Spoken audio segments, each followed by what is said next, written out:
Joining us now is Dr. Bernard Ashby. He is a cardiologist, and he's the Florida State lead for the Committee to Protect Healthcare, which is a national advocacy organization dedicated to protecting and expanding healthcare for all Americans.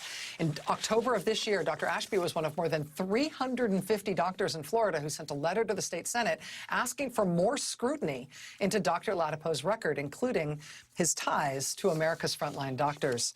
Dr. Ashby, it's a real pleasure to have you with us tonight. Thanks for making the time to be here.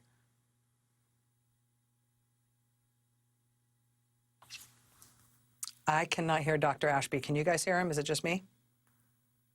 Thanks for having me, Rachel. Pleasure to be here. Oh, I've got you now. That was a mute gremlin getting in the way there for a second. Very good. Dr. Ashby, let me just ask you, I laid out what we've been able to learn in terms of, or piece together or not piece together in terms of our reporting.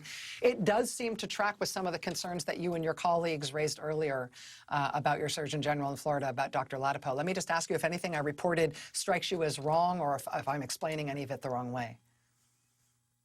Well, in order to become a physician, you have to take the Hippocratic Oath. And one of the promises that we make is a Latin term called primum non nocere, which is first do no harm. And when Dr. Ladapo actually met with Senator Publicity, who was a breast cancer patient, decided that he will go against her wishes and decide not to wear a mask, I said everything that you needed to know about Dr. Ladapo. In a clinical setting, we are obligated, actually mandated, to wear masks currently in a hospital, because we do realize that the coronavirus is a airborne virus that is, caught through the airways. And she, being Senator Publicity, being a cancer patient, really is in an immunocompromised state. And therefore, wearing a mask is one of the best ways to protect her. And he refused to wear a mask. And he said the reason that he didn't want to wear a mask was because he wanted to see her talking. He wanted to see him talking, which is absolutely ridiculous. And you mentioned earlier that there is no background of him actually caring for clinical patients with COVID-19. And if you think about it, it makes sense. Anybody that cares for COVID-19 patients, or any patient with an airborne illness in general, we wear a mask and gown. Why? Because you want to prevent the transmission of disease. And that is a minimal effort from the treatment standpoint, if you're a provider, to protect that patient. And so if you don't even believe that, the fact that he would be opposed to wearing a mask says that everything that you need to know, because simply put, he's being unethical. And that in of itself should disqualify him. When you and these 300 plus other Florida doctors in October asked the Florida Senate to more closely scrutinize his nomination to be Attorney General in the state, what was it that you were most worried about? What was the main concern? Because that's a pretty extraordinary thing for so many doctors to get together to do. What was motivating that effort? Well, I don't know if you've been paying attention, but Florida's been doing pretty poorly when it comes to controlling this pandemic. And it's directly Governor DeSantis is directly responsible for the enormous deaths that we had. I mean, we recently passed 60,000 deaths. And the concern with Dr. Ladapo is that he has poor judgment. So let me just run down the list. One, and you mentioned this, is his affiliation with the doctors, the frontline physicians. As you can see, they don't care about patients. They're a political organization that's actually dedicated towards, one, making money, as you can see, two, really putting out a lot of misinformation for the public to consume.